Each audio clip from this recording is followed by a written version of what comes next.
News చూస్తున్నాం. ఇటు Karimnagar corporation BJP కైవసం చేసుకుంది. హంగ్ రావడంతో అర్ధరాత్రి ఒక హై డ్రామా సిచ్యువేషన్ నెలకొంది. రాత్రికి రాత్రే ఇటు బీజేపీలోకి 5 ఇండిపెండెంట్లని చేర్చుకున్నారు. 5 ఇండిపెండెంట్ల చేరికతో మొత్తానికైతే 35కు పెరిగింది ఇటు బీజేపీ బలం. మరో 5 ఇండిపెండెంట్లు బీజేపీలో చేరే అవకాశం ఉన్నట్టు తెలుస్తుంది. ఇటు కరీంనగర్లోని మొత్తం 66 డివిజన్లలో బీజేపీ 35, ఇటు కాంగ్రెస్ 14, అలాగే బీఆర్ఎస్ 9, ఎంఐఎం 3, అలాగే ఇతరులు ఇండిపెండెంట్ 5. కరీంనగర్లో ఒకే దెబ్బకు 2 పిట్టల్ని కొట్టారు బండి సంజయ్. కేంద్ర మంత్రి బండి సంజయ్ బీజేపీ దెబ్బకు ఇటు బీఆర్ఎస్ అలాగే ఎంఐఎం 2 ఖతమైనట్టు తెలుస్తుంది. 33 నుంచి 9కి పడిపోయింది బీఆర్ఎస్. గతంలో 33 స్థానాల్లో బీఆర్ఎస్ ఉండే, ఇప్పుడు 9కి మాత్రమే పరిమితం అయిపోయింది. ఇటు ఎంఐఎం కూడా అనూహ్యంగా 6 నుంచి 3 స్థానాలకి పడిపోయింది. ఇటు హిందుత్వ అజెండాతోనే బండి సంజయ్ గ్రాండ్ సక్సెస్ అంటూ ఇటు చెప్పుకొస్తున్నారు. ఇటు మజ్లిస్ అలాగే కాంగ్రెస్ ఒక్కటే అని బండి ప్రచారం చేశారు. మొత్తానికైతే ఇటు బీజేపీకి కలిసి వచ్చింది. ఇటు కాంగ్రెస్ నాయకుల సమన్వయ లోపం అంటూ చెప్పుకొస్తున్నారు. సో మొత్తం మీద ఒక్కసారి మనం గతంలో ఏం జరిగిందో ఒకసారి చూసే ప్రయత్నం చేద్దాం. ఇటు బీజేపీ మొత్తంగా సింగిల్ లార్జెస్ట్ పార్టీగా ఇప్పుడు ప్రస్తుతానికి బీజేపీ 35 సీట్లు.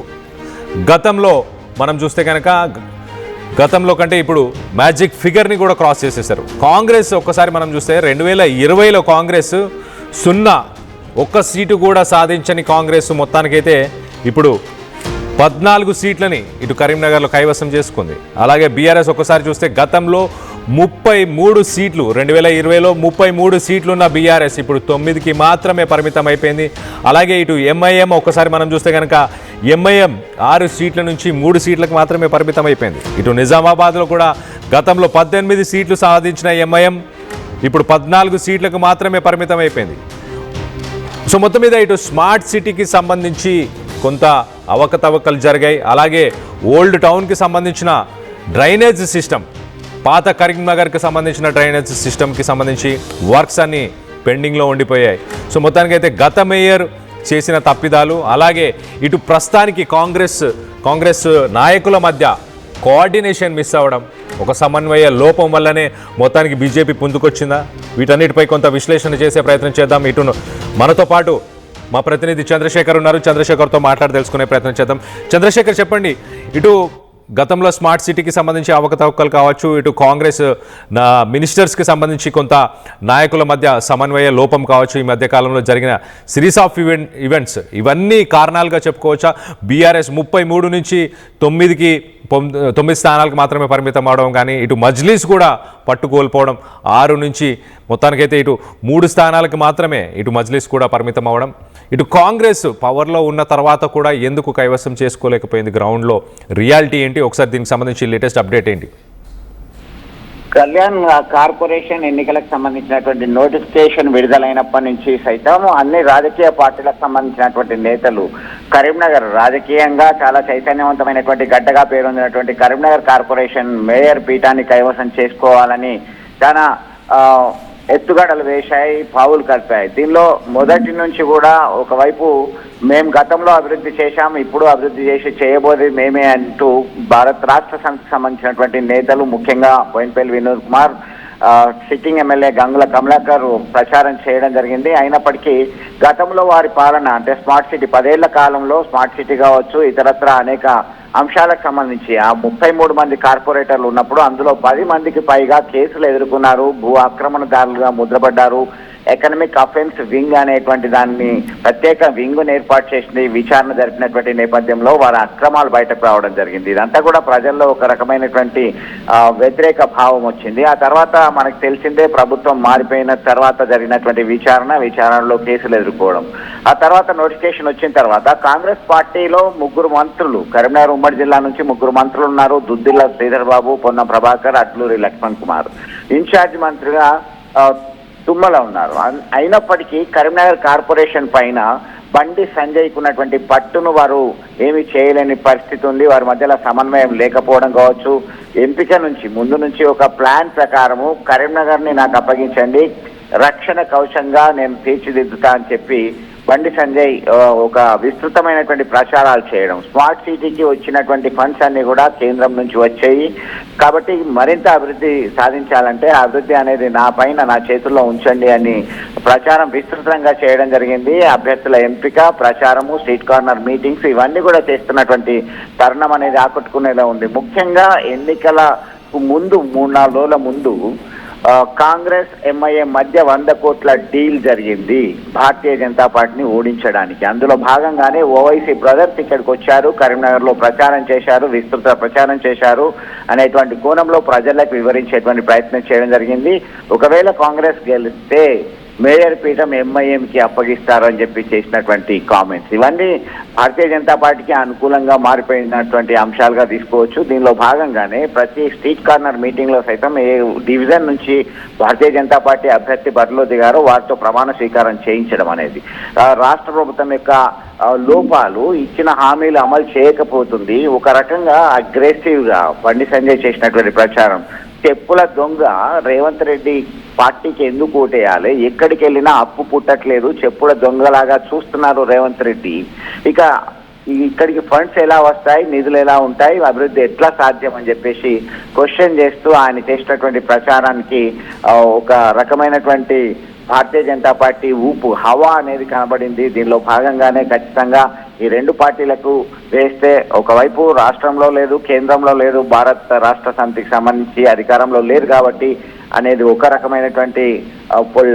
ఓటర్ ఆలోచన. రెండవ రకమైనటువంటి ఆలోచన, కాంగ్రెస్ పార్టీకి సంబంధించి అయితే నిధులు ఇప్పుడు వచ్చేటువంటి అవకాశాలు లేదు, సరి అయినటువంటి ఎఫర్ట్స్ పెట్టలేకపోతున్నారు అనేటువంటి ఆలోచన. ముఖ్యంగా ఎంఐఎంతో కాంగ్రెస్ ఉన్నటువంటి డీల్ 100 కోట్ల డీల్ అనేటువంటి తీసుకున్నది. ఒక రకంగా Bandi Sanjay India Pakistan cricket match లో పాకిస్తాన్ ను ఇండియన్ టీం చిత్తు చేసినట్టుగానే ఈ కాంగ్రెస్ ఎంఐఎం కూటమికి సంబంధించి మనం చిత్తు చేయాల్సినటువంటి అవసరం ఏర్పడింది అని అగ్రెసివ్ గా చేసినటువంటి కామెంట్స్ ఇవన్నీ సైతం భారతీయ జనతా పార్టీ వైపుకి కరీంనగర్ ఓటర్లు మొగ్గు చూపోయేటువంటి పరిస్థితికి దారితీసింది. అందులో భాగంగానే గతంలో 6 స్థానాలు 7 స్థానాలు ఒక హవా, కాంగ్రెస్ కరీంనగర్ మేయర్ పీఠం దక్కించుకోవాలంటే డిప్యూటీ మేయర్ మాకు ఇవ్వండి అని చెప్పేసి వాళ్ళు ఛాలెంజ్ గా డిమాండ్ గా ఉన్నటువంటి పరిస్థితి ఎంఐఎంకు ఉండేది. మొన్నటికి మొన్న సైతం ఓవైసీ బ్రదర్స్ వచ్చినప్పుడు కరీంనగర్ సమావేశంలో వారు ఎన్నికలకు ముందు స్పష్టంగా చెప్పడం జరిగింది, రావు కావచ్చు, రెడ్డి కావచ్చు, ఎవరైనా సరే ఓవైసీ బ్రదర్స్ దగ్గరికి రావాల్సిందే, మనం చెప్పినట్టు వినాల్సిందే, వారు మనుగడ సాధించాలంటే మన దగ్గరికి మనం మద్దతు కావాల్సిందే అనేటువంటి ఓపెన్ గా చెప్పినటువంటి పరిస్థితి. జూబ్లీ హిల్స్ ఉప ఎన్నికలో సైతం నవీన్ యాదవ్ గెలిచాడంటే దానికి మనం కాదా కారణం అంటూ చేసినటువంటి ప్రసంగాలని కోట్ చేయాల్సినటువంటి పరిస్థితి కోట్ చేశారు. దీనిలో భాగంగానే అక్కడ 6 స్థానాలు ఉన్నటువంటి ఎంఐఎం పార్టీ 3 స్థానాలకి దిగజారిపోవడం, అట్ ద సేమ్ టైం గతంలో 33 స్థానాలు ఉన్నటువంటి భారత రాష్ట్ర సమితి దీనికి 9కే పరిమితం కావడం అనేది ప్రధానమైనటువంటి అంశంగా చెప్పుకోవచ్చు. 3 రెబల్ అభ్యర్థులు, భారతీయ జనతా పార్టీ రెబల్ అభ్యర్థులు సైతం బరిలో దిగి విజయం సాధించి మళ్ళీ బీజేపీ గూటికి రావడం, ఇదంతా కూడా ఒక పక్కా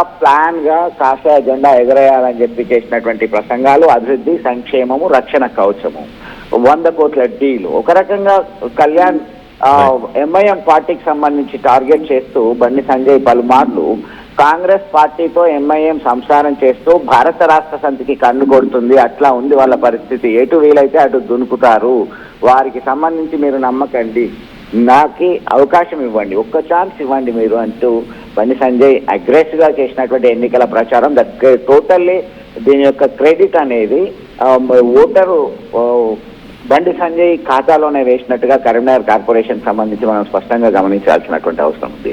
కళ్యాణ్.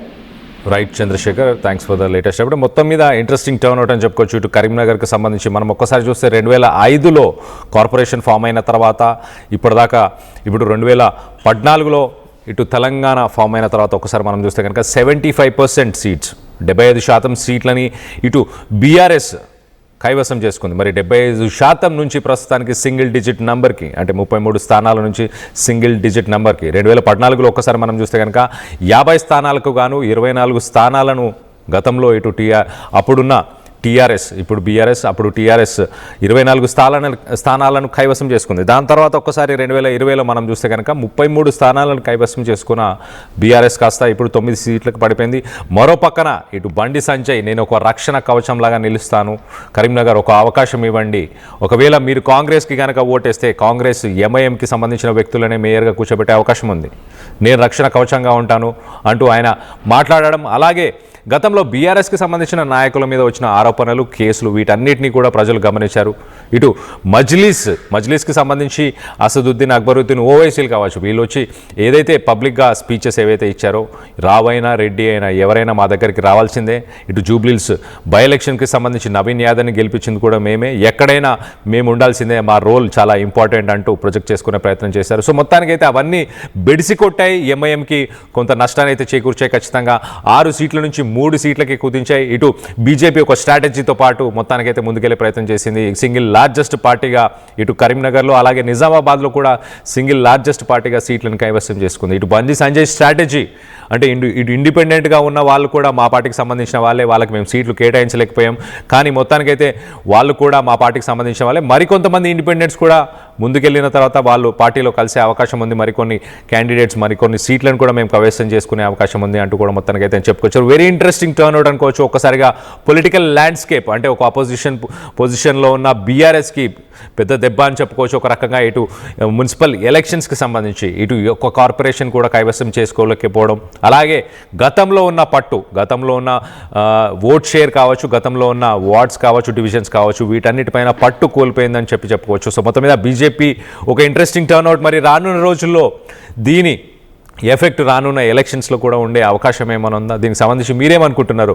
బీజేపీ సింగిల్ లార్జెస్ట్ పార్టీగా ఇటు కరీంనగర్లో కానీ నిజామాబాద్లో కానీ సాధించిన సీట్స్కి సంబంధించి, స్ట్రాటజీకి సంబంధించి వీటన్నిటిపైన మీ అభిప్రాయాలు ఏంటి? ఇటు బీఆర్ఎస్ పట్టు కోల్పోయిందన్న దాని గురించి కావచ్చు, అక్కడ ఇటు కాంగ్రెస్కి సంబంధించిన నాయకుల మధ్య సమన్వయ లోపం, వీటన్నిటిని మీరు అంగీకరిస్తున్నారా? వీటన్నిటికి సంబంధించి మీ అభిప్రాయాలు ఏంటనేది కింద కామెంట్ రూపంలో తెలియపరచండి. మీద నమ్మకంతో మాత్రమే, నరేంద్ర మోడీ గారి మీద విశ్వాసంతో మాత్రమే కేంద్రంలో భారతీయ జనతా పార్టీ నిధులు మాత్రమే నిధులు ఇస్తుంది, కరీంనగర్ ను అభివృద్ధి చేస్తుంది అని ఒక విశ్వాసం ఉంది. కాబట్టి ఇలా నరేంద్ర మోడీ గారి ఫోటో చూసి, నరేంద్ర మోడీ గారు చూసి ఇలా ప్రజలు మమ్మల్ని ఆశీర్వదించారు, మా అభ్యర్థులను గెలిపించారు. ఇలా 30 గెలిచినాం, 3 మా అభ్యర్థులే. కొన్ని కారణాల వల్ల, సర్వే వల్ల 3కి ఇవ్వలేకపోయినాం. వాళ్ళు 3 కూడా కాశాప్ కండ వేసుకొని జై శ్రీరామ్ అనుకుని తిరిగిన అభ్యర్థులే, వాళ్ళు మా వాళ్ళే. ఇలా అనేక మంది ఇండిపెండెంట్ భారతీయ జనతా పార్టీకి వస్తున్నారు. ఇలా అతి త్వరలో మేము మ్యాజిక్ ఫిగర్ దాటినాం ఆల్రెడీ. అతి త్వరలో ఈ కరీంనగర్ లో ఎవ్వరు ఊహించని విధంగా భారతీయ జనతా పార్టీ జలకివ్వబోతున్నది.